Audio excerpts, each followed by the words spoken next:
Bonjour et bienvenue dans ce tutoriel destiné au renforcement avec itfc.com d'une poutre en béton armé.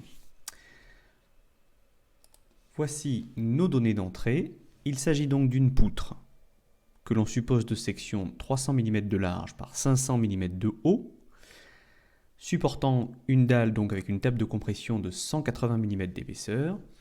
La largeur de plancher portée est égale à 4,50 m et la portée isostatique de la poutre est de 5,50 m.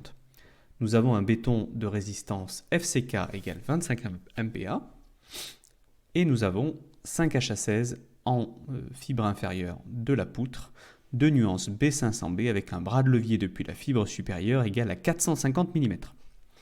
Le chargement actuel est constitué d'un seul souple et de cloison pour 120 kg par mètre carré, soit 1,2 kN par mètre carré, et la charge d'exploitation actuelle est une charge de plancher d'habitation, soit 150 kg par mètre carré, 1,5 kN par mètre carré.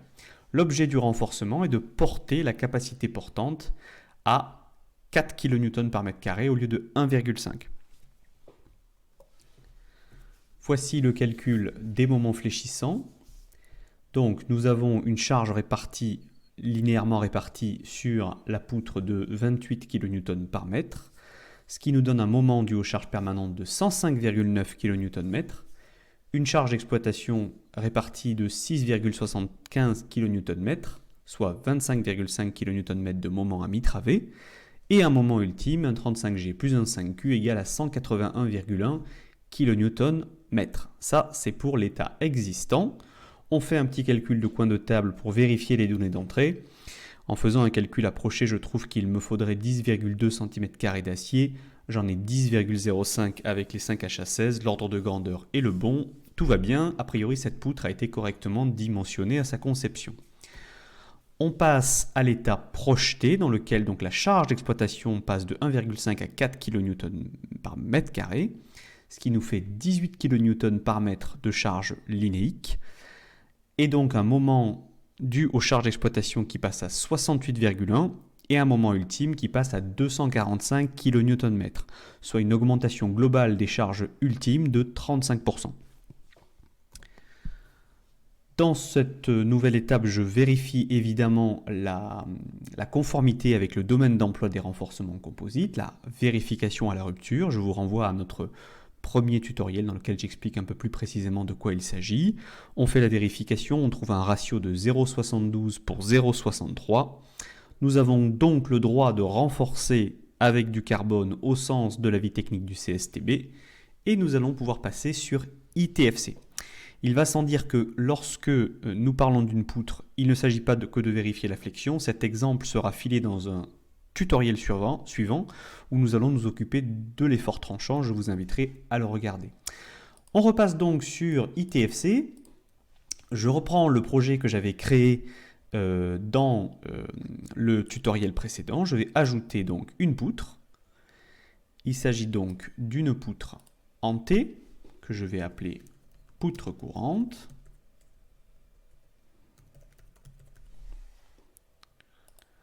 Voici, je vais renseigner directement sur le graphique les dimensions de la poutre. Je vais donc renseigner par exemple l'épaisseur de la table, puis la largeur de la retombée, la hauteur totale et la largeur de la table. Voici. Alors veuillez noter que si par exemple vous avez une hauteur qui ne permet pas d'afficher l'une des cotes, par exemple ici si je mets 1500, voilà, vous voyez il est comme il n'a pas la place de mettre la cote correspondant à l'épaisseur de la table, elle disparaît du schéma. Pas de panique, vous avez sous le graphique l'ensemble des données d'entrée et vous pouvez ici modifier l'épaisseur de la table. Voilà, quelque chose à savoir, je reviens évidemment aux bonnes valeurs. Voici. Je vérifie que je suis donc avec le bon règlement, le bon béton. Je vais rajouter mes armatures de nuance B500B. J'ai donc un lit d'acier de 5H16, soit 10,05 cm² avec un bras de levier de 450 mm depuis la fibre supérieure. Mes limitations de contrainte aux ELS sont celles du règlement par défaut, pas de modification particulière. Je passe à l'onglet Chargement, dans lequel je vais donc renseigner pendant la phase de renforcement le moment dû aux charges permanentes, soit 105,9 kN, et après renforcement, on ajoutera les charges d'exploitation à hauteur de 68,1 kN. Je fais toujours ma vérification à l'ELS caractéristique et à l'ELU fondamental. Je passe à l'onglet Renforcement. Je clique sur Prédimensionnement pour déterminer la section de TFC dont j'ai besoin en sous-face de poutre pour équilibrer à la fois le LS et le LU. Le logiciel me trouve 1,15 cm² de TFC. Je vais donc disposer du TFC en sous-face. Ici, vous voyez qu'avec une couche de TFC 150, j'en ai 0,72 cm², ce qui est insuffisant. Je pourrais être tenté, puisque j'ai une largeur de retombée de 300 mm, de mettre une bande de TFC 300, ce qui me donne juste la section dont j'ai besoin. Le souci, c'est qu'il ne faut pas oublier que le TFC, c'est du tissu, et que donc quand on parle de 300 mm de large, on parle de la section nominale. Comme il y a les fils transversaux qui dépassent, il faut avoir en tête qu'une bande de TFC de 300 mm de largeur nominale fait en réalité plutôt 320 ou 325 mm, et que donc ça ne rentre pas dans une largeur de retombée de 300 mm. Ce qui va me donner l'occasion en fait d'utiliser du TFC 150 et d'en mettre deux couches, et donc de voir comment se comporte le logiciel avec plusieurs couches de TFC. Voilà. C'était pas calculé du tout, vous vous en doutez bien. On va passer à l'onglet Vérification, dans lequel le logiciel calcule donc les contraintes de flexion à l'ELS et à l'ELU. Vous voyez ici qu'on a donc un phasage qui permet de garantir à la fois la compression dans le béton, la traction dans les armatures existantes et dans le TFC, et à l'ELU un taux de travail qui est plutôt bien optimisé, puisque la section renforcée travaille à 94% de sa capacité. Je passe aux épures, j'active l'épure d'arrêt des renforts. J'ai donc une travée qui fait 5,50 m, qui fait 5,30 m entre nus des appuis, qui commence avec un point de moment nul à moins 0,1, qui termine à 5,4, voilà. Nous avons ensuite des armatures qui commencent à moins 0,2 dans l'appui et qui finissent à 5,50, avec des longueurs d'ancrage pour du HA16, on doit être autour de 25 ou 30 cm, disons 30, soyons fous, voilà.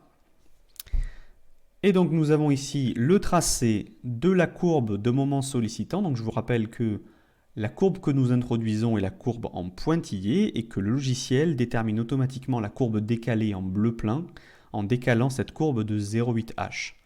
Vous avez ensuite la courbe orange qui détermine les moments résistants offerts par les armatures existantes. Il nous reste à appuyer sur le petit bouton pour calculer l'épure d'arrêt des renforts. Et là vous observez que nous avons une première couche de TFC qui est la plus courte et qui fait 2,50 m et une deuxième couche de TFC qui est de 3,30 m. C'est toujours dans cet ordre-là, puisqu'il s'agit de coller le TFC, de coller la fin d'une bande de TFC sur le béton. Donc on met toujours la première bande la plus courte en premier, et les bandes les plus longues se superposent pour toujours ensuite, à la fin, venir se coller directement sur le support béton, et non pas sur une autre bande de TFC si nous avions fait l'inverse, ce qui aurait généré du feuilletage de cisaillement, ce qui n'est jamais une bonne chose. Voilà. Donc nous avons ici déterminé l'épure des bandes. Je passe à l'onglet Adhérence et ancrage. Vous avez, comme nous l'avions vu pour les dalles, la vérification des contraintes d'entraînement. Vous voyez que quand on a plusieurs couches, ça augmente un petit peu par rapport à ce qu'on avait avec une seule couche, mais ça reste, comme je vous le disais, généralement assez mesuré. Et ensuite, vous avez les vérifications de délaminage à l'extrémité des renforcements, où là également, nous n'avons ici en particulier pas de problème particulier. Et enfin, nous allons éditer la note de calcul, qui, comme nous l'avions vu pour les dalles, regroupe l'ensemble des données et des résultats sous forme d'un document PDF qui vous permet de justifier les calculs qui ont été faits avec ITFC. Je vous remercie d'avoir suivi ce tutoriel et je vous invite à suivre les suivants, en particulier le suivant qui est destiné au renforcement de cette même poutre à l'effort tranchant. Je vous remercie.